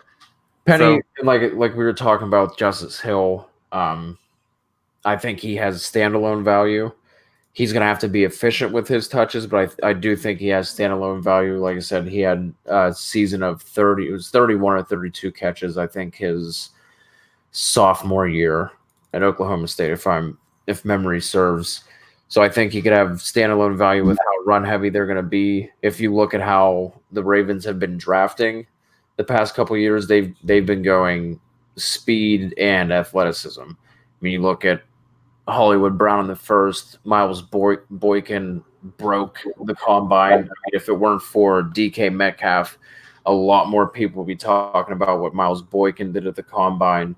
Obviously, Lamar Jackson. Justice Hill ran a 4.440. I think he had some of the best jumps before I think a hamstring injury dropped him out early. But I think he's the best fit for that team. And with like I've been saying, with how much they're going to be running the ball, I think he has standalone value. And if anything happens to Ingram, he'd be a weekly RB2 play for me, without a doubt.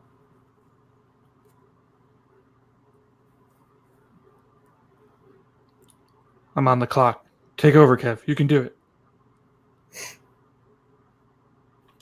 So, okay. So, looking at some of these, teams, we're in this point of the draft where I think a lot of people struggle with, right? Where you get into the later rounds where people, don't really know who to take. They're kind of, depending on how deep the draft is, people tend to struggle on who they're going to take. Anthony, I hate you. That's who I was going to take. So that's the first time I think I've really been sniped outside of the Chris Godwin. So you both are dead to me.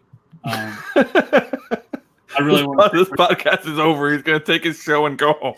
Kick you both off here, and I'll just run it myself. Welcome into the first episode of the Kevin Steele Authority. Hey, there might be solo pods this year. I don't know. We'll see what happens. But so what is your guys' strategy now? We're in the later rounds. Are you looking for just purely upside plays? Or are you looking to still maybe try to find a couple of guys who maybe deem safer? Maybe have a little bit more something you can count on a weekly basis, like for example, like an Adrian Peterson type. Somebody like that, Emmanuel Sanders, guys, who are names, but we know what their ceiling is, and it's probably not going to be very high. Are you looking at more like those types of players, or are you just looking to hit straight home runs? I think that'll depend a lot. Move your phone again. It'll depend a lot on freaking rookie is going to run his own podcast over there. He can't even keep his phone off the desk. But I think that'll depend a lot on the roster construction. Like Cody, if I were in your situation, a guy like Adrian Peterson would probably be a dream come true if he fell to me here in the 13th or 14th round, because at least then I can get a start or two out of this guy while I wait for my other guys to come back or take over positions, or at least clarify what their position's going to be. If I have a balanced team, I'll probably look for a bunch of upside guys. And I think that's kind of the way. If I'm strong at running back, weak at receiver, I'm going to look for some safe receivers. Same vice versa with the running backs. But if I'm balanced, I'm looking for pure upside. Yep, I think that's a clear answer. If you took higher upside shots with lower floors in the 4th, 5th, 6th round, probably looking at getting some safer guys who have a higher floor. But obviously the reverse if the opposite is true. Just in general, though, I tend to go a little safer in the first couple handful rounds. So for me, whenever I get to the late rounds like this, I'm basically just shooting all upside. But I'm also taking guys where I can tell myself a story of like where it's not like, well, gonna have to take 6 injuries, but if those 6 injuries happen, man, like look out. There still has to be some kernel of realistic field time and opportunity for some of these guys.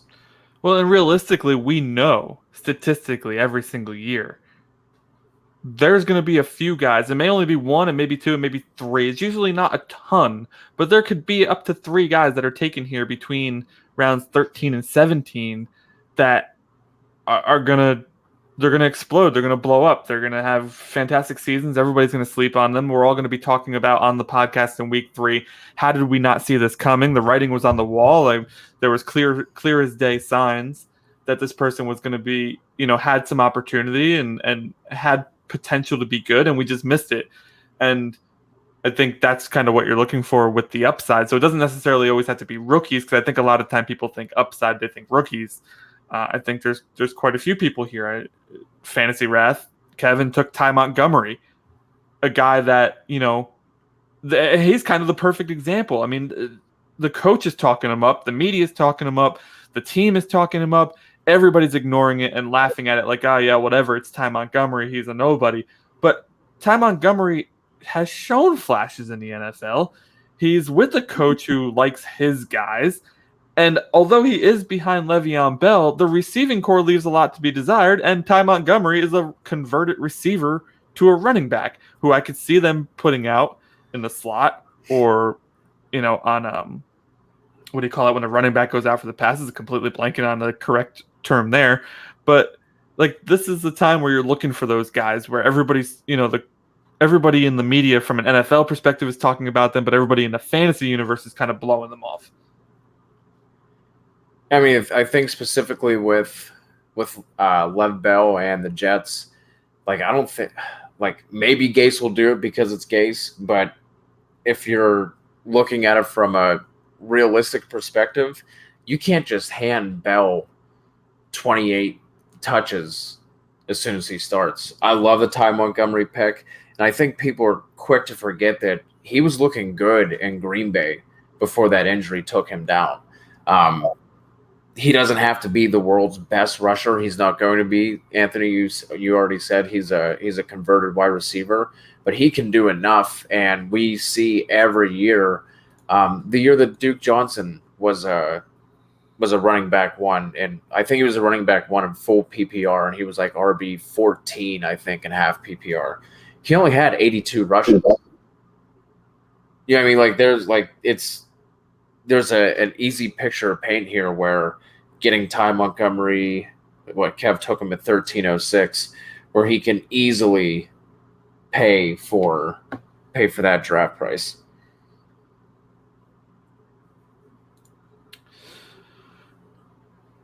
Kev, you asked us the question. Any response? He's like, what? Where am I?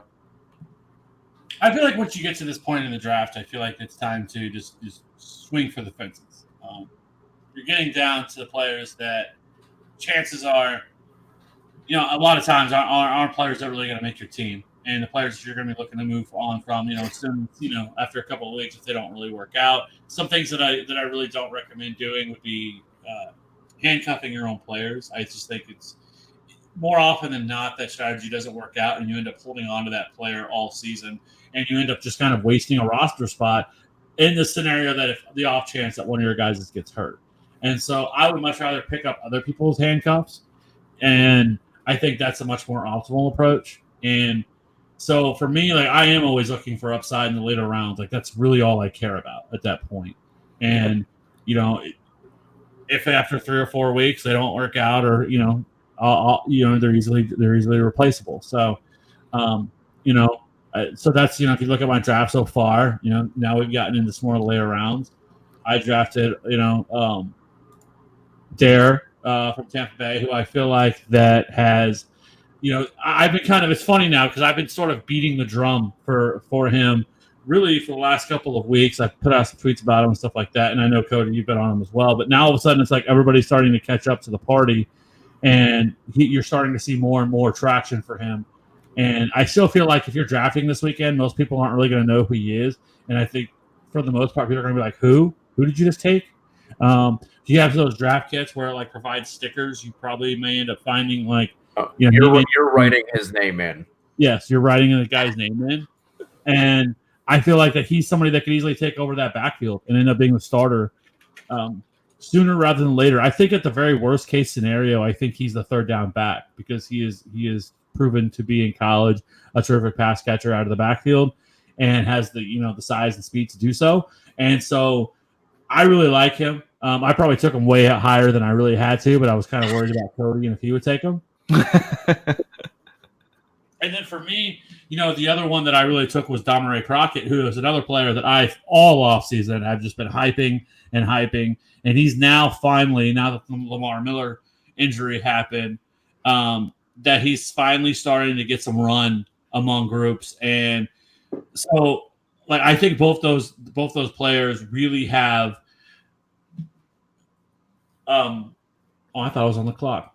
My phone vibrated. I thought it was telling me I was on the clock. But anyway, I think both those players have very high ceilings. I think John Murray Crockett could end up being, depending on how things work out, Duke Johnson, if Duke Johnson proves that he cannot be like an every down back. And I still think he's a player that could end up being like 15 touches a game. So I think there's an opportunity for Crockett to at least see 10, be the short yardage and goal line back, which I think is a useful or as a valuable place for him, especially in this offense. So he's another player that I really like taking. Unless we find out over the next couple of days that they bring somebody in, depending on who that somebody is. If they bring in a Carlos Hyde or something like that, I'm not worried about it. I'll still take Damari Crockett because I just think he's better. I think their best options are already on their team, unless they were able to trade for like a Melvin Gordon. But I don't think that's really an optimal approach at this point, unless they were able to get him for super cheap. So.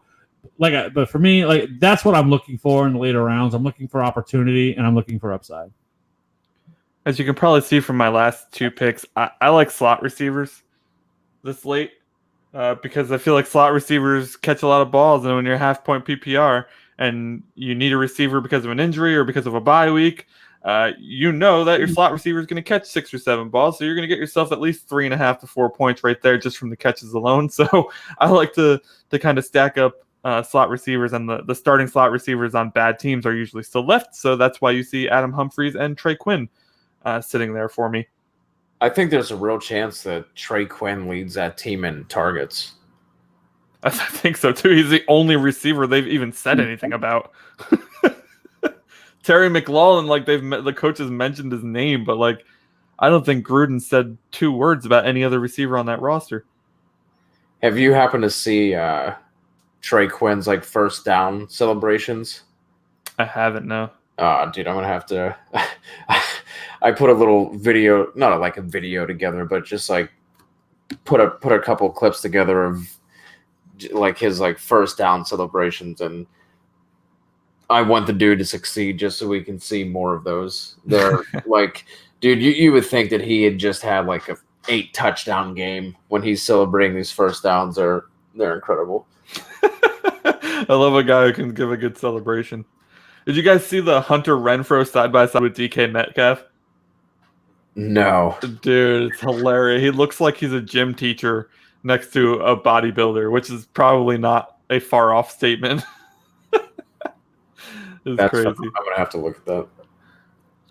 So we're getting into round 15 is about to wrap up. Cody, what are you thinking here as the 15-16 turn approaches? Scrolling through right now, like we've already been touching upon, this is where you go upside. This is where you try and find some players that have, a thing or two breaks right. I took Traquan Smith at 1401, and I just absolutely love that pick. He showed some flashes last year. He was inconsistent. He had that one big game where Breeze broke the record. But I mean, he's easily the wide receiver 2 in a Drew Brees offense in the 14th round. So yeah, Traquan Smith showed some flashes last year too until Ted Ginn came back. I think that's the concern this year, right? Because Ginn is still there. He's probably still the wide receiver 2. But I think something we overlook a lot is that these guys improve a ton usually year after year. So if we see the improvement out of Traquan Smith that we would expect, you would think he could take over that number 2 role from Ginn if he hasn't already. Yeah, I mean, outside of Michael Thomas and Kamara, who are we betting on targets in that offense? Jared Cook. Yeah, he should. You know what I mean? But are we super confident that he's going to get those targets? No, the concern for me there with New Orleans is that they don't throw as much as they used to. At least they didn't last year. So I'm kind of curious as to see what they do this year. I love the Chark pick there. That was a guy that showed some flashes last year too. I don't know. What do you guys expect from this Jacksonville offense with Nick Foles? I don't know. I mean, yeah, he won the Super Bowl with Philly, but then he comes back and starts off the season and looks awful. I think Philly fans were praying for Carson Wentz to come back.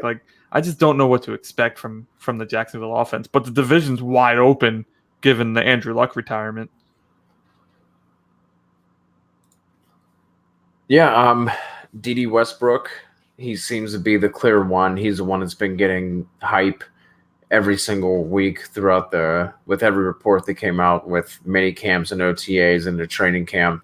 And after that, it's wide open for the number 2. I'm buying into DiFilippo with Foles. That's a really good offensive line when they're healthy. That defense is obviously should be stout. Again, as long as they're healthy as well. So that's just Chark ran I think he was another 4-4 guy. I think he has round 2, round 3 draft capital, I believe. So after Dede, that the target share is completely wide open. And I did not realize I took 2 Jacksonville players back to back. You did. You did. Reichwell Armstead. Yeah. Yeah. Yeah, Reichwell Armstead. That's the kind of pick that, if Fournette stays healthy the first 4 or 5 games, and Reichwell Armstead could easily be someone that I drop. But in a roster full of hopes and dreams at running back, Reichwell Armstead kind of fits my team's outlook there. I saw him against Miami.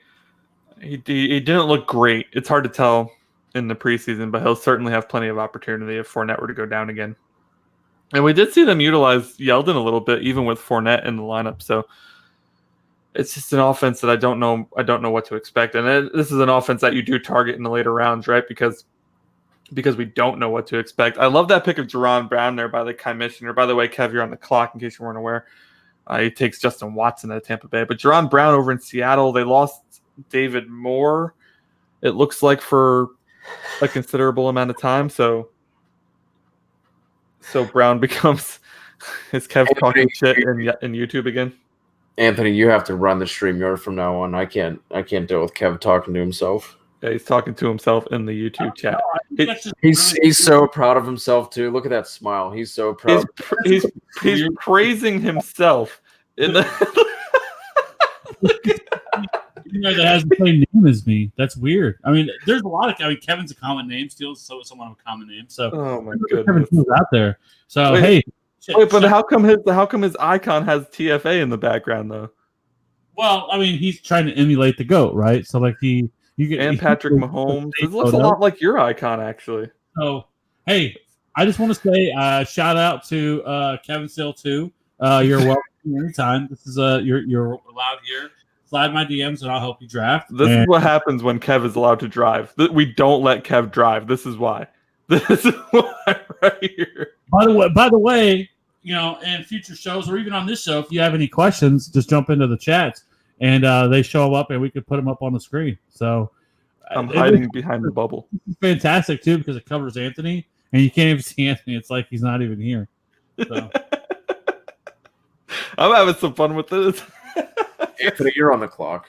Shout out to StreamYard. This is actually really fun, and super easy to set up. It took us. We got on 5 minutes before the show. Got it all set up. It was great. Where do I go? So many mouths to feed in Tampa and Minnesota. Do I want to take a backup quarterback? Let's get crazy, guys. Let's take a backup quarterback. Why not? 10 seconds, Anthony. Let's go with BB Monster there in Minnesota, and then I'll go with Prescott to round out the draft. I got the Cousins and Prescott duo. That'll be easy to pick between. Ugh. No, actually, though, that is ludicrous, to be honest with you. Yeah.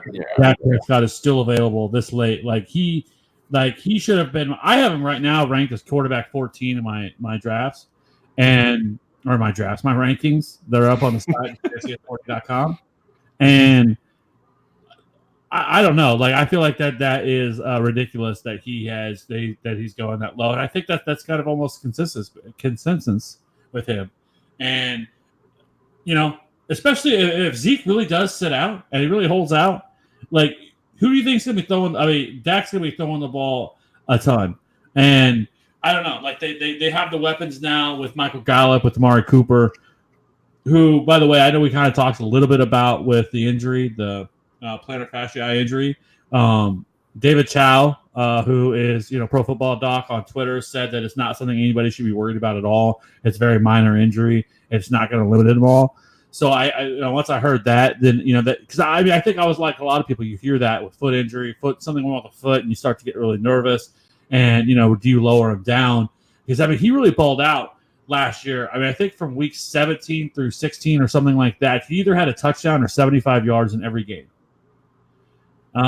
So like there's a lot to like with Amari Cooper. So you look with him and then Michael Gallup. They brought in Randall Cobb, who I think just plays the Cole Beasley role. I don't know why they brought Jason Witten back. I think Blake Jarwin is a much better tight end at this point in his career than what Jason Witten is, and I just don't understand the point of that. But so overall, like I think Dak Prescott should easily be going in the top 15 of quarterbacks, and him going as late as he did, it just seems a little ridiculous.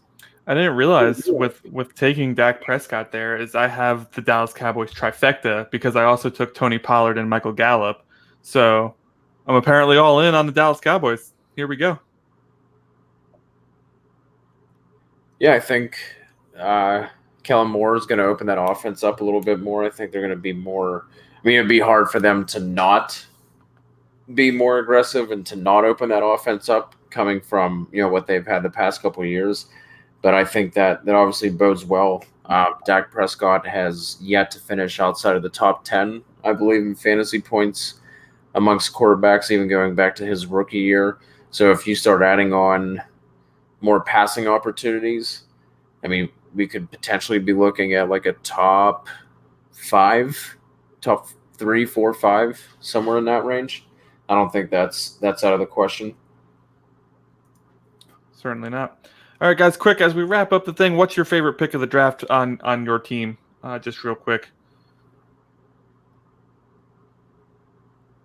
I know you have to probably look through the rosters a little bit, but while you guys are looking through your rosters, let me thank all of the participants for our live mock tonight. Jen Smith, Smith3026 at the 2 spot, T-Dow26 at the 3, Josh Kellum at the 4, Justin Mandero at 5, the Kai Missioner at 7, Let's Go Terps at the 8th pick, Swarm B in the 9 slot, Pork Rib Bean in the 10 slot, and Darnell B drafting at 11. Of course, we drafted in the 1 for myself, 6 for Kev, and 12 for Cody, kind of giving you perspective from every side of the draft board.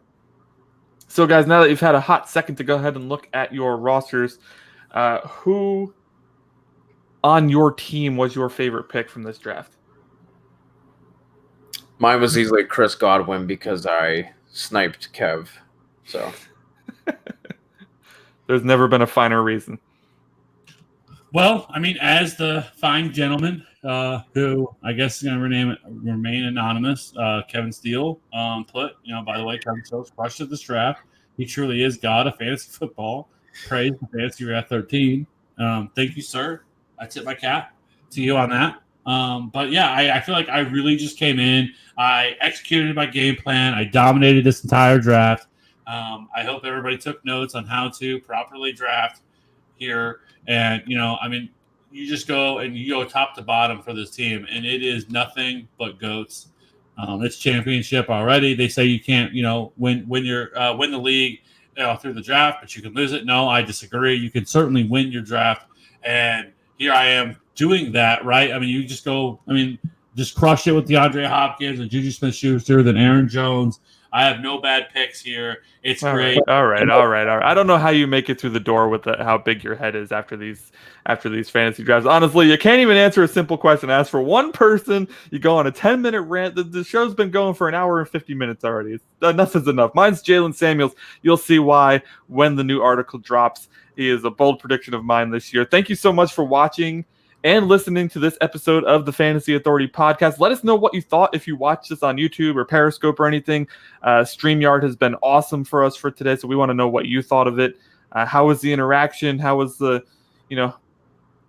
quality? All that sort of stuff. Reach out to us on Twitter at @FF_authority, and make sure to jump into the Slack channel before the season begins, We have a ton of help there.